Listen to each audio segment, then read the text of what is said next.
안녕하세요. 이해란입니다. 이해란 TV에서는 오늘 아주 특별한 분을 모셨습니다.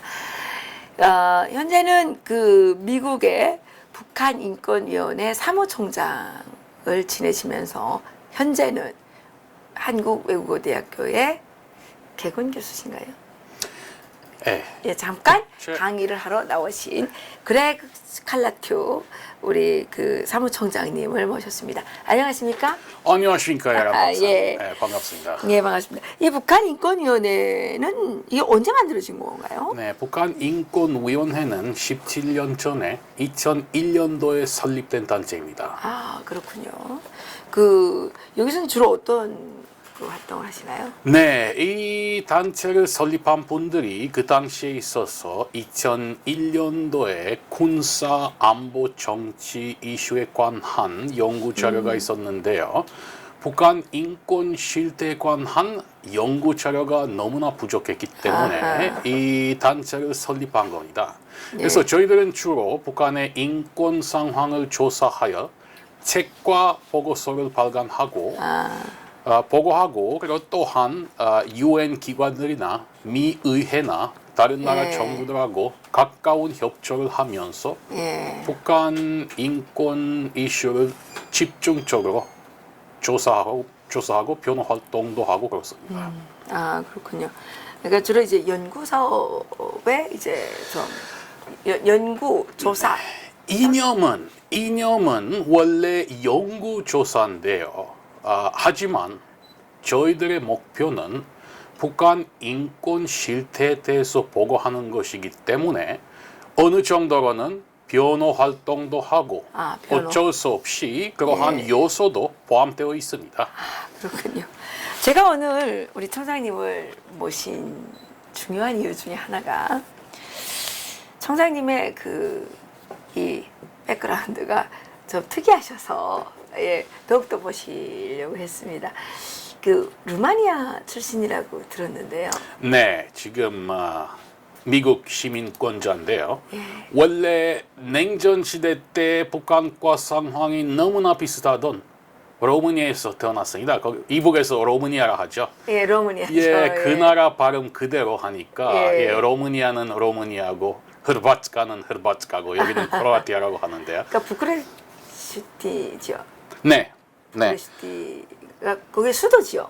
네. 거기가 고향이십니까? 네, 루마니아의 수도는 부쿠레슈티인데요. 제가 부쿠레슈티에서 태어났어요. 아, 그래요? 그래서 루마니아도 북한처럼 옛날에는 냉전 시대 때 공산주의 독재 시대 때 거주권이 있었어요. 그러니까 부쿠레슈티에서 태어난 사람이라면 부쿠레슈티에서 거주할 수가 있고 안 그러면 일 때문에 당분간 거기에 거주할 수도 있는데요. 장기적으로 그게 안 되거든요. 하지만 제가 자란 데는 부쿠레슈티가 아니라 저희 외할머니, 외할아버지가 저를 키우셨기 때문에 부쿠레슈티에서 한 120km 정도로 떨어진 부조위라는 도시가 있습니다. 부조위. 거기서 자랐는데요. 공산주의 시대 때 친구들이 그 농담을 했었어요. 부쿠레슈티에서 태어난 사람이기 때문에 주민등록증도 부쿠레슈티 주민등록증이었어요. 그래서 이게 상당한 결혼 상대가 되거든요. 여자들이 너무 좋아했어요. 그거. 그래요? 결혼하게 되면 나중에 수도에서 살 수 있으니까. 그 공산국가들의 특징이 수도에 아무나 접근을 안 시켜요. 맞아요. 그죠? 그리고 권력은 집중적으로 거기 그렇죠. 다 수도에 집중되어 있기 때문에 그래서 저는 이제 평양에서 출생했는데 추방을 당했어요. 그래가지고 아주 상간오지에 갔는데 평양으로 가려면 빨간 줄이 이렇게 가지고 있는 그 승인 번호를 받아야 되는데 이게 승인 번호 받는 게 하늘의 별 따기였었죠. 그런데 제가 그 북한에 살 때 얘기를 들으니까 소련에서 모스크바에 그 아무나 거주할 수 없다고. 그래서 그 소련 사람들이 하나의 로망이 있다면 돈을 벌어서 좀 그 모스크바에 사는 게. 모스크바에서 사는 게 물론 서구 자유민주주의 자본주의 국가들의 세상보다는 생활 수준이 너무나 낮지만 그래도 다른 도시나 시골보다는 훨씬 나은 거였죠. 그 당시에. 그러니까 부쿠레슈티도 다른 지역에 비해서는 생활 수준이 좀 좋았나 보죠. 생활 수준이 생활이 상당히 어려웠습니다. 그래요? 이게 루마니아는요 아주 부유한 나라입니다 원래. 그래서 예. 제2차 대전 이전에 예. 이 다른 유럽 나라에 비해서는 아주 부유한 나라였어요. 그러니까 예. 젊은 프랑스 여자들이 와서 난이를 해주었어요. 루마니아 아기들을 돌봐줬었어요. 그랬어요? 그 정도였어요. 예. 하지만 제2차 대전이 끝나고 나서 구소련의 군합 아래 짓밟히면서 공산주의 독재 국가로 변하면서 나라의 경제도 망했죠. 그래서 결국 그렇게 부유한 나라에서 1980년대 이게 기본적인 생활 필수품, 식료품이 너무나 부족하고 예. 몇 시간씩, 며칠씩 줄 서서 사고 우리도 량권 제도가 생겼었고 거기도 양권이 있었습니까? 거기도 생겼었어요. 와. 이게 상상조차 못할 정도로 나라를 그렇게 망쳤어요. 완전히 특히 차우셰스쿠 시대 때, 특히 80년대. 그리고 루마니아 사람들하고 이야기를 하면 루마니아가 언제부터 그렇게 부정적으로 변하기 시작했는지 모두 다 똑같은 대답을 할 거예요. 1971년도에 루마니아 독재자이던 차우셰스쿠가 처음으로 북한을 방문했어요. 71년도에. 예. 예, 맞습니다. 그때 그랬던 것 같아요. 예. 그래서 그 이후로는 김일성과의 너무나 가까운 우정을 맺어갔고 그 북한식 독재자 개인 숭배, 신격화, 대중들이 모여서 이렇게 수만 명씩이나 모여서 독재자를 숭배하는 그러한 모습들이 너무나 마음에 들어갔고 귀국해서 루마니아를 북한과 비슷한 독재 국가로 변화시키려고 했습니다. 그랬군요. 그러면서 경제가 더 추락했나 보죠? 경제는 당연히 차우셰스쿠도 김일성처럼 루마니아식 주체 사상이 있었어요. 그러니까 뭐든지 연필로부터 비행기에 이르기까지 뭐든지 국내에서 생산하려고 그렇기 때문에 거기에 엄청난 투자가 필요하고 거기에다 투자하기 위해 외국으로부터 돈을 많이 빌려갔고 외채가 그렇게 많은데 그 외채를 어떻게 갚겠습니까? 또 이게 차우셰스쿠가 루마니아식 주체 사상을 그 마인드를 가지고 있기 때문에 아이고 이게 외채가 뭡니까? 외채를 빨리빨리 갚아야 우리가 이게 주체 국가가 되는데 주민들을 착취하면서 주민들을 굶기면서 곡식, 고기, 계란 다 뭐든지 다 수출하고 주민들에게 하나도 주지 않고 그런 식으로 외채를 다 갚았어요. 하지만 외채를 다 갚았는데도 생활 수준이 안 좋아져요. 왜 그런가 하면 저기 리비아 독재자이던 가다피하고 자기네들만의 이게 개발은행을 설립하려고 그랬었어요. 이게 세계은행하고 경쟁하느라고 이게 무슨 정신병자만 낼 수 있는 아이디어인데 루마니아 사람들은요, 주민들은요, 이게 냉전 시대가 끝나지 않았으면 유혈적 반공산주의 혁명을 통해 정권을 무너뜨리지 않았으면 아마 지금 북한처럼 아직까지 그런 식으로 살고 있을 거예요. 그랬군요. 제가 80년대에 형사는 말한다. 깨끗한 손으로 이거 루마니아 영화를 본 적이 있어요. 지금은 생각이 좀 가물가물한데. 그건 어떤 시대의 상황을 반영한 겁니까? 그 시대는 제2차 대전 직전하고 제2차 대전 때 루마니아의 나치들을 쫓아다니면서 조사를 하는 몰도반 형사. 또 있었죠. 바라이판. 북한 분들이 다 알아요. 바라이판 누구였는지, 몰도반 형사가 누구였는지. 그 시대를 묘사한 것이죠. 그러니까 이게 액션도 재미있고 영화를 잘 만들고 그랬으니까 이게 감독이 또 주인공 몰도반 형사는 세르주 니콜라에스코라는 배우 겸 감독이었어요. 그분이 1989년 12월 반공산주의 혁명 때 정권을 무너뜨릴 때 중요한 역할을 했고 그래요? 그 이후로는 나라가 변하지 않았습니까? 이제는 그 전에는 후보자가 한 명밖에 없는데 지지율은 99.99%. 북한에서 그렇게 하지 않습니까? 제가 어렸을 때 항상 궁금했어요. 아니 99.99인데 그 0.01%가 어디서 나왔는지 누구야? 예.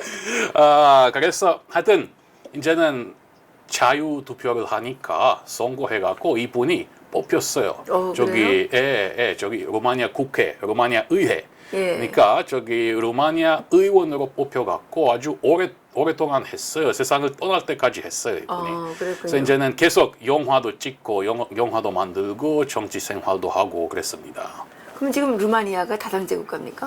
아이, 지금 루마니아는 완전 뭐 자유민주주의 국가, 뭐 자본주의 경제, 또 유럽연합에도 가입하지 않았습니까? 네, 루마니아는 2007년 1월 1일, 11년 반 전에 유럽연합에 가입을 했고요. 그리고 2004년도에 미국이 주도하는 자유민주주의 국가들의 군사동맹인 북대서양조약기구에도 가입을 나토. 했습니다. 나토. 예. 옛날에는 저기 공산권이면 소련이 지배하던 공산권, 저기 와르샤와 조약기구였고, 와르샤와 조약. 저쪽은 나토였는데 이제는 저쪽 와르샤와 조약기구 동맹국이었던 동구권 나라들이 이제는 자유민주주의 국가로 변하면서 나토에 가입을 했죠.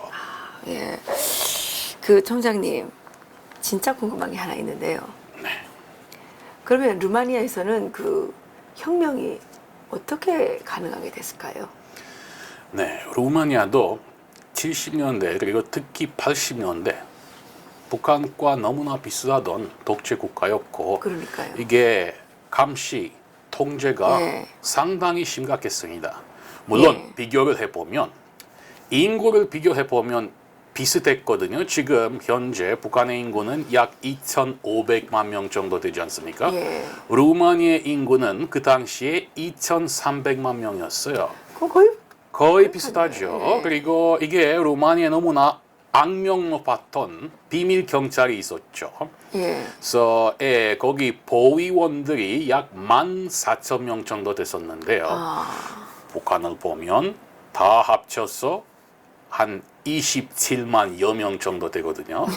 루마니아의 검열과 탄압이 그렇게 심했음에도 불구하고 현재 김정은 정권 하의 북한과 비교해 보면 아주 그렇죠. 비교가 안 되네요. 하지만 그 당시는 너무나 어두운 그런 시기였고, 예. 제가 아까 말씀을 드린 것처럼 이게 자유권이 하나도 없고 인권을 하나도 안 지키고 식량까지 이제 없으니까 주민들이 너무나 힘들게 살고 있는데, 그리고 우리도 그 당시에는 뭐 몰래로 이게 VHS 테이프로 비디오로 외국 영화를 보고 몰래로. 그때 루마니아도 그랬습니까? 특히 루마니아가 그랬어요.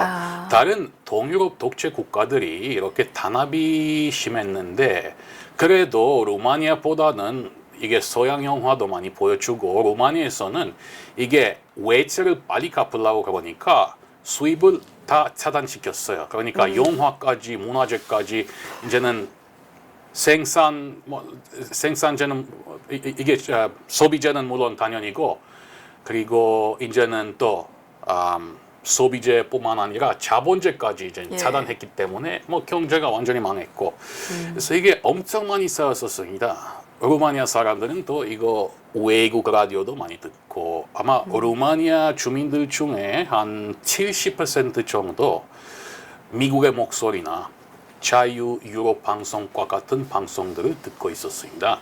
그래서 우리는 공식 뉴스를 믿지 않고 차라리 공산당 선전보다는 외국 방송을 더 믿었었거든요. 지금 한국 상황이 그렇습니다.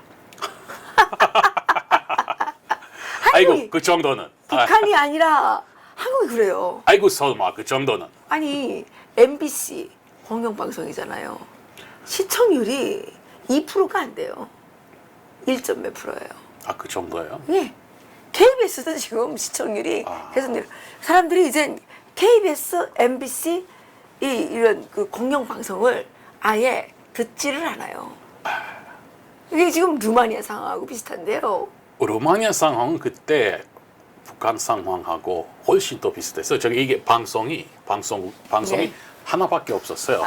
이게 수도에서만 원투 보수가 있고, 뭐 일국, 이국, 다른 데에서는 하나밖에 안 나왔었고, 이게 또 돈 아껴 쓰기 위해 정전이 잦아지자 전기도 제대로 안 들어오고. 여기 요즘 서울도 지금 우리 여기 정전됐어요. 아이고. 어제 그제.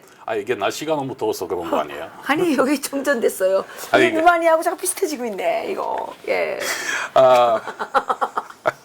하여튼 그러니까 일단 이렇게 2시간밖에 방송을 해주지 않고 그 2시간도 저기 뭐 독재자와 독재자 안에 관한 뉴스하고 또 무슨 뭐 해외에서 무슨 대단한 일을 했다, 무슨 훈장을 받았다, 또 세계 평화를 위해서 또 무슨 활동을 했다. 그리고 뭐 독재자 아내를 위한 뭐 독주회, 뭐 연주회 그런 것만 나오곤 했었죠. 너무나 답답했어요. 차우셰스쿠 그 부인이 엘레나 차우셰스쿠. 차우셰스쿠. 근데 그것도 여기 한국하고 비슷하네요. 아니 요즘에 김정수 그거 너무 많이 나오잖아요. 문재인하고 그 부인 맨날 나오잖아요. 미국도 그렇지 않습니까? 저기 뭐 여사가 나오죠. 여사가 나오는 게 정도가 거기는 또 그냥 약간 나오는데 여기는 아주 그 부인이 너무 많이 나와요. 아이고 안 되겠어요. 이거 좀 지켜봐야 되겠어요. 저도. 그 북한하고 너무 많이 닮았고 한국도 지금 닮아가고 있는 것 같고. 그런데 진짜 신기한 게요. 그렇게 철권 탄압, 이 통제 시스템이 아주 강했다는 거 아닙니까? 네. 그랬는데 어떻게 차우셰스쿠가 그게 무너져 내리게 된 거죠? 결정적인 요소들이 최소한 2가지가 있었습니다. 예. 그러니까 그 당시에 통제와 탄압이 너무나 심각했지만 그래도 사람들은 사상을 믿진 않았습니다. 아마 루마니아 사람들이 이게 억지로 공산주의 체제를 억지로 루마니아로 투입시켰기 때문에 처음부터 안 믿었던 사람들도 있었고 공산주의를 아예 안 믿었어요? 물론 믿는 사람들도 있었지만 이게 구소련이 군사력으로 루마니아를 공산국가로 바꿔놓은 것이죠. 루마니아도 정치범 관리소를 설립하고 소련의 구락처럼 북한처럼 구소련처럼 그 전 엘리트들을 완전히 없앴어요. 저형시키거나 수용소로 보내서 또 거기서 죽이거나. 그래도 그 전 엘리트들은 어느 정도로 생존해온 사람들도 있었고 그리고 루마니아 사람들이 공산주의 국가가 되기 전에 다른 정치 체제를 체험해본 적이 있었기 때문에 체험했기 때문에 그러한 쪽들이 있었어요. 그러니까 우리는 그래도 우리 집에는 책이 많았어요. 그 말씀을 드리면 안 되겠지만은 지식인 집안이라 책이 너무나 많고 뭐 영문, 프랑스어, 루마니아어 그리고 또 부모를 통해서 특히 할머니, 할아버지를 통해서 그 전 세상을 좀 어느 정도로는 상상할 수가 있었어요. 근데 물론 그렇군요. 이해 못했던 것도 있었죠. 그렇게 식량이 너무 부족한데 할머니, 할아버지가 말씀해 주신 거 아니 옛날에는 뭐가 너무나 많아서 이게 공짜 샘플 준다고 했더니 제가 어렸을 때 그거 이해 못했었어요. 아니 공짜 샘플을 왜 주는지 그 정도였죠. 일단 북한은 이게 김일성 독재 국가가 되기 전에 절대주의적인 정치 체제를 다시 말씀드려야 되겠어요. 김일성 독재 국가가 되기 전에 절대주의적 정치 체제만 체험했어요. 그러니까 그렇죠. 생각해 보세요. 경험이 없었죠. 이게 맞습니다. 스탈린주의식 공산주의 독재. 그 전에는 1905년부터 1945년까지 일제 시대. 그 전에는 조선 왕조. 500년 동안. 그러니까 맞아요. 이게 절대주의적인 정치 체제밖에 없었습니다. 맞아요. 그게 상당히 극복하기가 상당히 어려운 장애물이 될 수가 있고요. 그리고 루마니아 사람들도 이게 사실 루마니아 사람들하고 한국 사람들하고 공통점들이 많습니다. 왜요? 뭐 역사를 보면 역사도 비슷하고 루마니아도 삼국시대가 있었고 루마니아도 이렇게 주변에 둘러싼 국가들한테 민족들한테 계속 침략을 당하고 그랬거든요. 그래서 이게 한국에 너무나 한국적인 한이 맺혔다 할 때 그 한이죠. 루마니아에도 한과 비슷한 이념이 있습니다. 거기 돌이라고요. 그게 아마 조금 어느 정도로 비슷한 역사에 의해 그러한 공통점이 있지 않을까 생각을 해보긴 해보는데요. 그렇군요. 루마니아 사람들은 오래오랫동안 참을 수 있는 민족이에요. 참다 한 번 폭발하면 어떻게 할 수가 없어요. 그래서 1989년 12월에도 그랬어요. 그래서 89년도에 89년도에 차우세스쿠가 무너졌죠. 예. 또 재밌는 공통점이 있어요. 북한의 저기 북중 국경지대 가까이에 있는 도시들이 있지 않습니까? 뭐 신의주나 저쪽 이게 아무리 봐도 뭐 밀수입도 많이 하고 무역도 많이 하고 저쪽 뭐 전화가 터질 수도 있고 뭐 TV도 볼 수 있고 루마니아 서부에는 그러한 도시가 있었습니다. 디미슈아라라고요. 루마니아 사람들도 이게 생활 필수품이 너무나 없었기 때문에 암시장에서 살 수밖에 없었어요. 이게 무슨 장마당 암시장 같은 분위기. 근데 물론 뭐 암시장이 생겨서 나라가 뭐 자본주의 국가로 변한 것도 아니고. 그렇죠. 하지만 그러한 밀수입품들이 다 그 디미슈아라는 도시를 통해 들어왔습니다.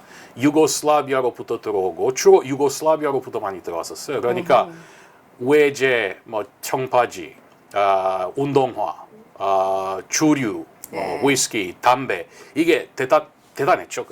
아시다시피 공산주의 시대 때. 그래서 이 모든 것들이 디미슈아를 통해서 들어왔었고 그리고 또 디미슈아 사람들이 바로 헝가리하고 유고슬라비아 국경으로부터 가까운 데 있기 때문에 유고슬라비아 TV 볼 수 있고 헝가리 TV도 볼 수 있고 그리고 서독 TV까지 볼 수 있었어요. 거기 사람들이. 그리고 또한 디미슈아 사람들이 거기 뭐 독일계도 있고 하여튼 독일과의 관계가 가까웠던 사람들이 많았기 때문에 해외 특히 서독의 친척이 서독에 있는 사람들이 많았습니다. 그래서 이게 제일 서구화된 도시였어요, 루마니아에서. 디미슈라. 그래서 이게 경찰이 어떤 뭐 개신교 목사를 이게 집에서 쫓아내려고 그러다가 신자들이 모여갖고 시위하기 시작했어요. 그 시위를 계기로 이제는 혁명이 시작된 거예요. 실제는 그 개신교 목사 때문에 맞아요. 그 문제가 생겼군요. 맞아요. 근데 그러면 루마니아에서 개신교가 이렇게 합법적이었습니까? 물론도 북한의 이게 북한의 헌법을 보면은 사실 합법적이에요. 북한도 안 지켜서 그렇죠. 하나도 완전히 탄압해갖고 거기는 서류상에 합법적이고 실제는 불법이죠. 서류상은 합법적이었어요. 그리고 물론 40년대 후반, 50년대 큰 문제였죠. 교회 다니면. 하지만 오래전부터 루마니아는 뭐 거의 1700년 동안 루마니아가 그리스도교 국가였기 때문에 그렇습니까? 거기는 80% 정도는 정교회죠. 그러니까 그렇게 정교회, 천주교, 개신교 주로 그렇죠. 그래서 그때 교회 다니던 사람들이 있었고 그 사람들은 특히 뭐 감리교회 그한 분들이 또 정치범으로 많이 잡히고 구속되고 여기 이민 온 분들도 많아요. 제가 가끔씩 그분들이 많은 데로 가서 뭐 발표도 하고 그렇거든요. 그래서 하여튼 종교 탄압이 너무나 심각했지만 그리고 학교 다니지 않습니까? 이게 뭐 행동 점수가 있어요. 행동. 그러니까 이게 뭐 커닝 했다고 그러면 만점인 10점이 아닌 뭐 9점을 주고 8점을 주고 뭐 학교에서 뭐 깨뜨리고 그러면 또 그거 떨어뜨리고 만약에 저기 교회 가서 미사를 듣다가 누구한테 들키면 이 행동 점수를 떨어뜨려요. 그러니까 너는 이 공산주의 사상을 믿지 않고 이게 미신과 같은 그러한 뭐 그리스도교 미사를 다녔기 때문에 그거 떨어뜨리는데 대학교 입학 시험 보려면은 그게 만점이 아니면 신청하기가 거의 불가능하죠. 그래서 그 정도였죠. 아니면 뭐 누가 뭐 직장 다니고 있는데 이게 사실 뭐 북한처럼 좀 직장이 괜찮은 사람들은 다 당원이었죠. 이게 뭐 대학교 다니면서 공부를 잘하는데 공산당 저쪽에서 간부가 와서 너는 너무나 우수한 학생이라 당원이 돼야 되겠다. 안 된다고 하면 뭐 안 된다고 할 수도 있는데 이게 무슨 산속에 있는 시골에서도 선생할 수가 없죠. 그러니까 고등학교, 중학교, 초등학교까지 뭐 선생 하려면은 당원이 돼야 됐었죠. 그 당시에는. 그래서 누가 당원인데 교회 다니고 있다. 완전 쫓겨낼 수도 있고 처벌받을 수도 있고 그 정도였어요. 물론 교회 갔다 왔다고 뭐 미사를 들었다고 뭐 고문시키거나 구속하거나 뭐 그런 거는 없었지만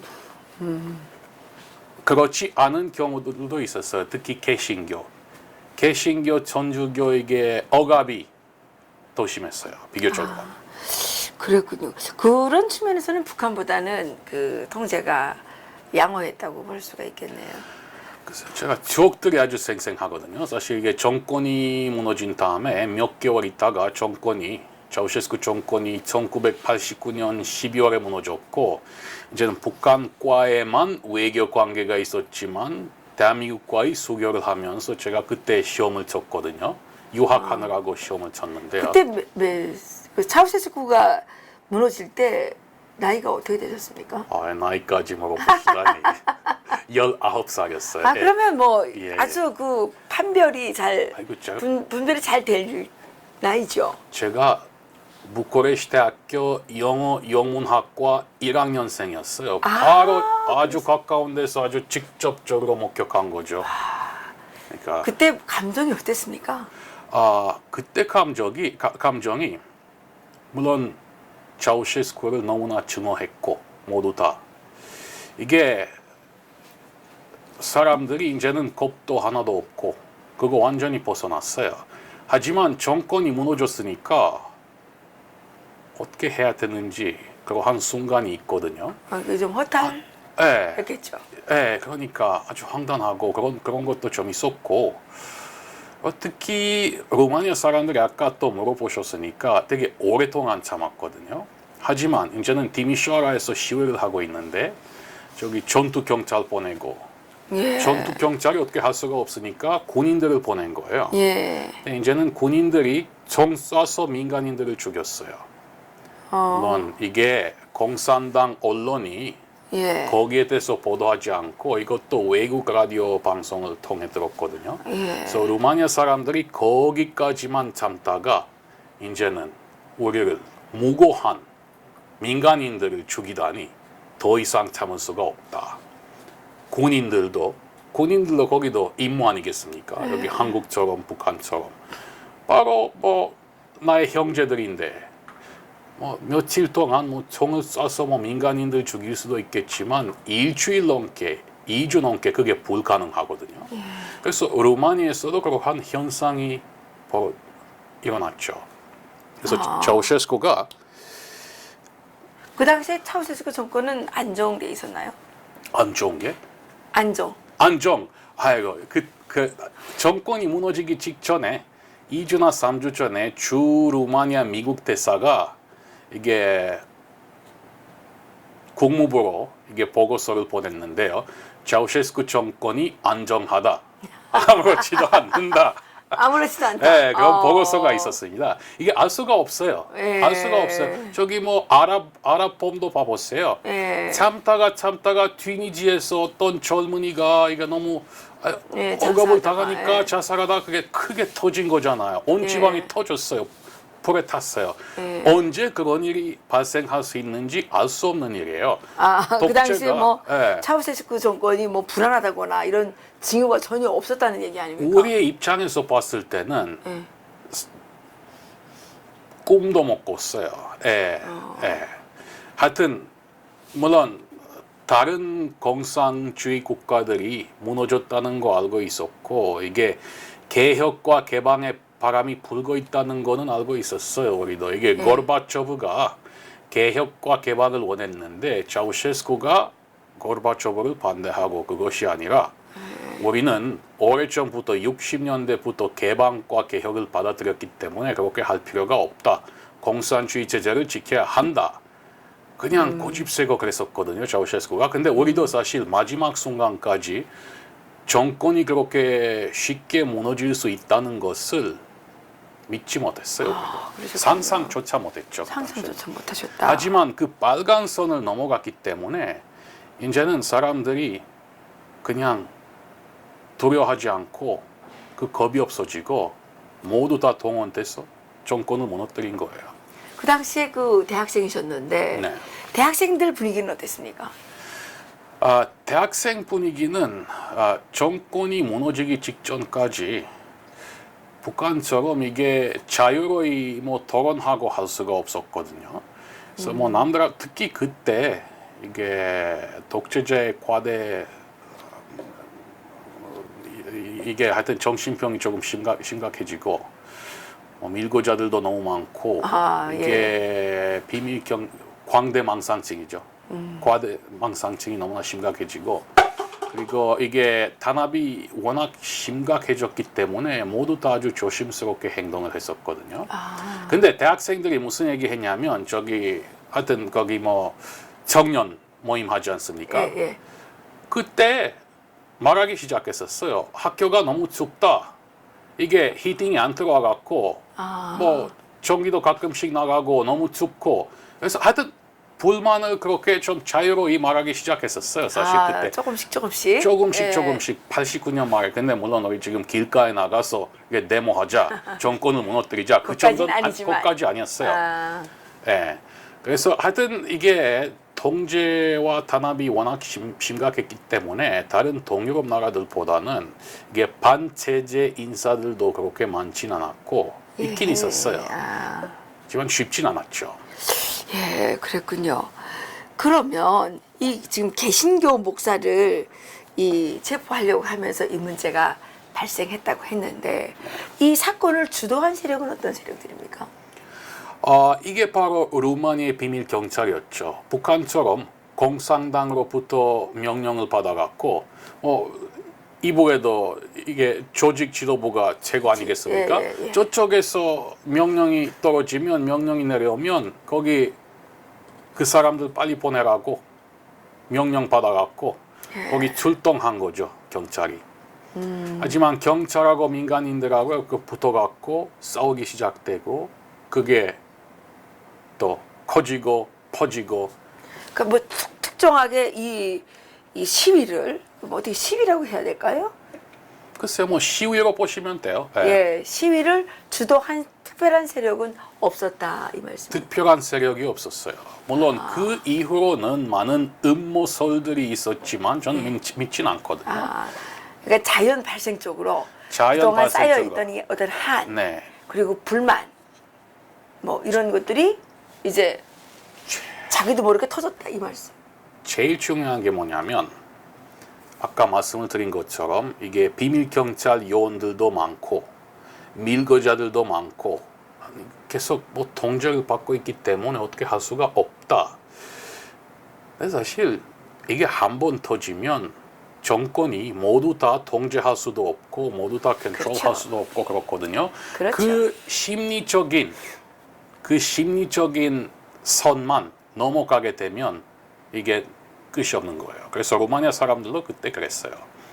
그러니까 한번 경찰을 밀었다가 이게 가능하구나. 경찰하고 붙어갖고 싸우기 시작했는데 무조건 저쪽이 이길 법이 아니다. 예. 그렇죠. 그 것만 버리게 되면 정권의 요원들, 정권의 탄압을 더 이상 두려워하지 않고 그 심리적인 선만 넘어가게 된다면 이제는 시작이죠.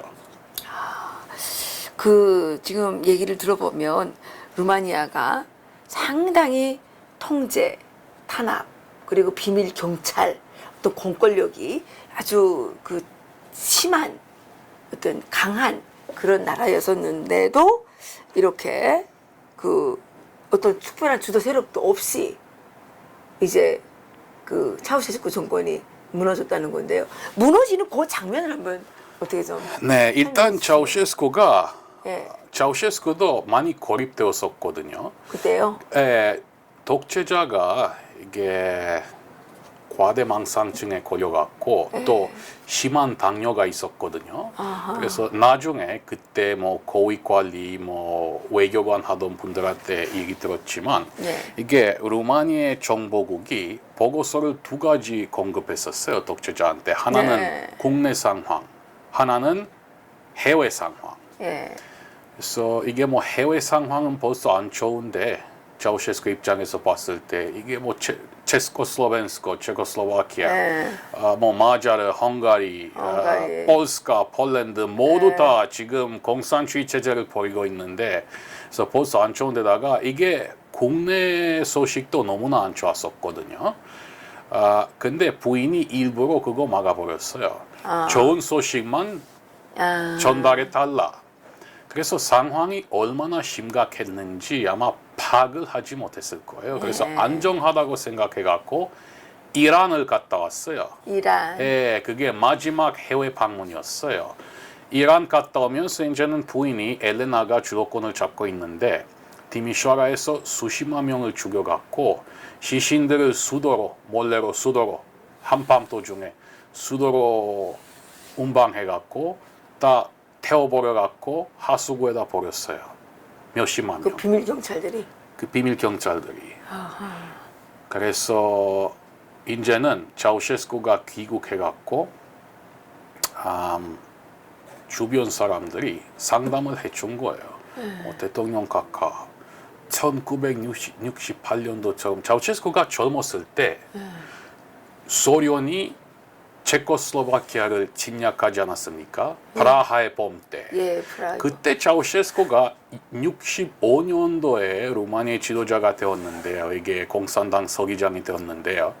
차우셰스쿠가 소련을 반대하고 큰 시위를 해서 주민들 앞에서 소련을 반대하고 체코슬로바키아의 독립을 지지하고 그랬었거든요. 그래서 서구에서 인기가 너무나 좋았어요. 미국의 닉슨 대통령이 처음에 미국 대통령이 처음으로 공산권 나라를 방문할 때 닉슨 대통령이 루마니아를 방문할 때였어요. 차우셰스쿠도 백악관에 오고 누구처럼 who knows 백악관에 오고 뭐 영국의 여왕도 런던에서 만나고 인기가 상당히 좋아했는데 이제는 인권 상황이 너무나 열악해갖고 이게 서구 국가들이 알게 됐어요.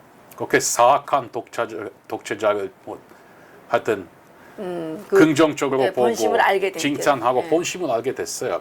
그래서 주변 사람들이 차우셰스쿠한테 얘기한 거예요. 이게 분명히 외국 적대 세력들이 꾸민 일이니까 음모니까 대통령 각하 나오셔서 이렇게 수천 명, 수만 명 주민들 앞에서 연설을 하시면 우리가 무조건 이길 수 있다. 이 반혁명주의자들이 절대로 이길 수는 없다. 그래서 차우셰스쿠가 좋다. 그런 시위를 하자. 그래서 했어요. 또 대중들이 많이 모여갖고 차우셰스쿠를 응원하는 신격가 뭐 그런 거는 하여튼 숭배하는 구호들 들고 나왔는데 차우셰스쿠가 연설하다가 갑자기 그게 180도로 변한 거예요. 거기 모인 사람들이 차우셰스쿠를 반대하는 구호를 부르기 시작하고 그게 어쩔 수가 없지만 차우셰스쿠가 뒤로 갔다가 또 다시 마이크로폰으로 가서 또 말을 하려고 그러다가 그게 완전히 끊겨갖고 차우셰스쿠의 마지막 연설이었어요. 그래서 그 주변에는 주민들이 있는데 그리고 특히 뭐 공장에서 노동자들 오고 대학생들도 오고 여기서 어떻게 빠져나올 수가 없어요. 그래서 이게 국무부 장관 보고 밀라 장군이라고요.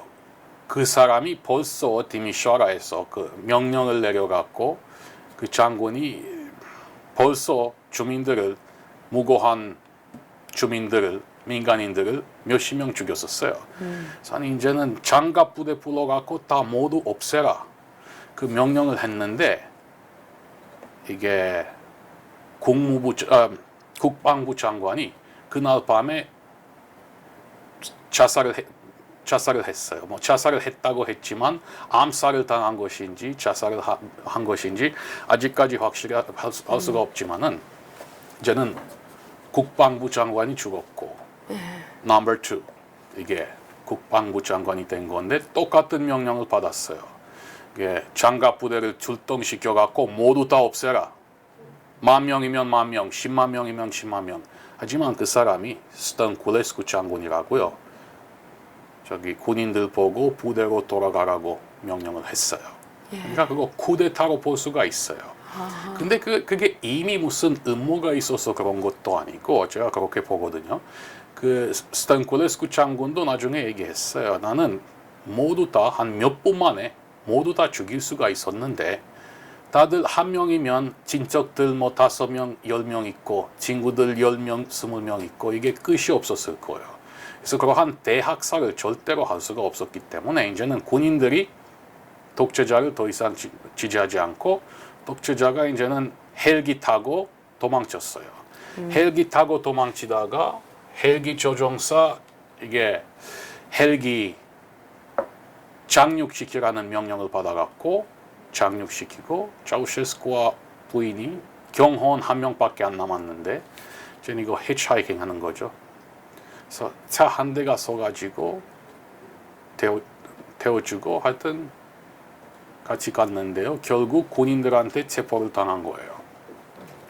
2명 다 체포를 당해갖고 이게 1989년 12월 25일 성탄절이죠. 크리스마스죠. 그때 군사 재판을 해가지고 처형을 시켰죠. 차우셰스쿠하고 부인하고. 물론 그 군사 재판이라는 게 완전 뭐 옛날 스탈린주의식 재판이었는데요. 지금 생각을 해보니까 하지만 그 상황 속에서는 대안이 없었어요. 물론 그 사람들도 차우셰스쿠를 처형시킨 사람들이 무슨 인권 운동가도 아니었고, 그러네요. 아주 센 사람들이었어요. 터프한 사람들이었는데 그 상황 속에서는 계속 싸우고 있었거든요. 차우셰스쿠 편이던 비밀요원들하고 군인들하고 민간인들하고 계속 싸우고 사람들이 계속 희생되고 그러니까 만약에 차우셰스쿠와 아내를 처형시키지 않았으면 내전이 일어나고 루마니아가 무너지고 대학살이 이어지고 그래서 대안이 없었어요 사실. 그래서 그게 뭐 쿠데타의 결정적인 그러한 원인이었군요. 예. 그러니까 그 진정한 뭐 민중복이 비슷한 거네요. 그렇죠. 물론 국민에 의해서 이제 이렇게 그 의견이 모아져서 어쨌든 그 국가 권권력이 최고 지도자의 편을 든 것이 아니라 지금 민중편을 그렇죠. 들어서 일어난 그렇죠. 거네요. 그렇죠. 그 이후에 지금 루마니아는 어떻게 잘 안정이 되어 있죠? 잘 안정되어 있고 30년 전에 비해서는 아주 잘하고 있어요 지금. 자유민주주의 국가, 자본주의 국가, 시장 경제. 뭐 사유권은 있습니까? 그럼요. 옛날에는 없었지만. 지금 물론 아직까지는 옛날의 상황이 그렇게 어렵기 때문에 아직까지 유럽 연합 나라들 중에 이게 GDP가 가장 낮은 편이지만 그래도 지난 몇 년 동안 급속 경제 성장을 해왔어요. 그러니까 농업, 자동차 산업, 외국인 투자자들도 많이 들어오고 정치적으로는 시끄럽고 그렇습니다. 루마니아도 그런 문제가 있죠. 그래서 루마니아에는 가장 큰 문제는 아직까지는 부정부패 문제가 있고 이것도 공산주의 시대 유산으로 볼 수 있거든요. 이게 그 북한에서 그 북한 사람들이 참고해야 될 그 측면도 많고 지금 오늘날 지금 한국 사회도 지금 상당히 어렵습니다. 그래서 한국의 국민들도 많은 교훈을 주는 그런 것 같아요. 글쎄요, 한국 주민들은 한국 사람들은 뭐 민주화도 해봤고, 그렇죠. 시장 경제 체제에서 70년을 살아봤고, 그렇죠. 그렇지만 지금 아주 어렵습니다.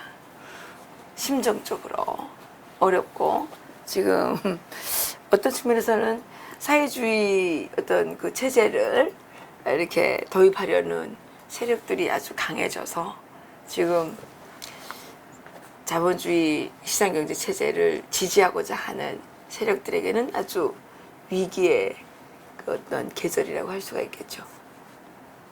그렇지만 루마니아의 그 상황을 보면서 상당히 희망이 보입니다. 예람 박사님, 우리와 같은 사람들이 이게 사회주의 공산주의 독재를 직접 겪었기 때문에 우리가 사회주의를 절대로 지지할 수는 없습니다. 용납할 수가 없죠. 그리고 남들한테 뭐 알려주고 상당히 중요하죠. 그렇죠. 그 시간이 지금 너무 많이 갔기 때문에 더 길게 하고 싶지만 저희가 우리 그 그렉 스칼라튜 총장님을 11일이죠. 이번 주 토요일 12시에 서대문교회 507호라는 그 교육관에서 자유통일 칼리지 그 학생들의 교육이 있는데 특강으로 이제 한 번 더 모시기로 이제 했습니다. 그래서 오늘보다 좀 더 구체적이고 좀 더 심도 있는 이야기를 들어보도록 할 텐데요. 오늘 못다한 얘기는 11일 날 강의로 그렇게 하도록 하겠습니다. 오늘 너무 감사합니다. 아예 별 말씀을요. 예. 예. 사실 북한 인권 이야기도 많이 듣고 싶은데 사실은 그 북한 인권 문제를 해결하기 위해서는 근본적으로 북한의 저 독재 체제를 무너뜨려야 되는 것이고 지금 현재 대한민국에서 김정은 체제를 지지하는 이런 세력들이 너무 득세해 있기 때문에 이런 것들을 지금 우리가 어떻게 헤쳐나가야 할지 루마니아의 그 사태에서 우리가 좀 어떤 그 지혜를 얻을 수 있지 않을까 이런 생각을 해봤었습니다. 네, 사실 북한을 바꿔놓을 수 있는 사람들은 사실 북한 주민들이에요. 그렇죠. 그리고 북한 주민들을 지원하려면 이게 영어로 empowerment이라 하죠. 뭐 그렇죠. 정보를 전달해 줘야 하고 그렇죠. 그러니까 몇 가지만 그렇죠. 말을 해주면 되는데요. 맞습니다. 그 제일 중요한 요소들이 뭐냐면 제일 중요한 분야들이 뭐냐면 현재 북한의 부정부패가 얼마나 심각한 것인지 그렇죠. 김씨 일가 중심의 이게 부정부패가 그렇죠. 얼마나 심각한 것인지 네. 바깥 세상이 어떤 것인지 특히 대한민국이 어떤 나라인지 어떻게 경제 발전을 해왔는지 네. 세 번째는 바로 인권 상황이죠. 그렇죠. 이게 하여튼 이게 뭐 법상 다 있는데 네. 뭐 헌법도 이 기본적인 북한의 네. 헌법에 의해 기본적인 인권을 지켜야 되는데 아시다시피 우리보다 더 잘 아시다시피 북한 주민들이 뭐 자신들의 헌법을 아시겠습니까? 네, 맞습니다. 10대 원칙밖에 모르죠. 그래서 그 세 방향으로 그러한 정보 캠페인 이끌어 나가면 될 것 같습니다. 일단 첫째 단계에 있어서. 네.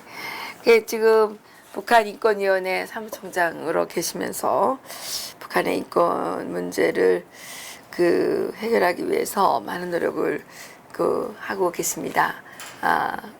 북한의 인권 문제를 개선하기 위해서는 여러 가지가 필요하지만 가장 중요하게는 북한 주민들이 일단은 자유를 찾아야 될 것이고 이 자유가 보장되면 북한 주민들이 스스로 자기들의 그 생존의 문제를 해결할 수 있는 이동의 자유 뭐 이런 것들이 다 보장되어야 될 것이고 이런 것들이 이제 그 북한 주민들이 어떤 체제를 선택하는데 아주 중요한 그 요인으로 작용할 것이라는 것을 오늘 또 다시 루마니아의 그 차우셰스쿠 몰락 과정을 통해서 다시 한번 확인할 수 있었던 것 같습니다.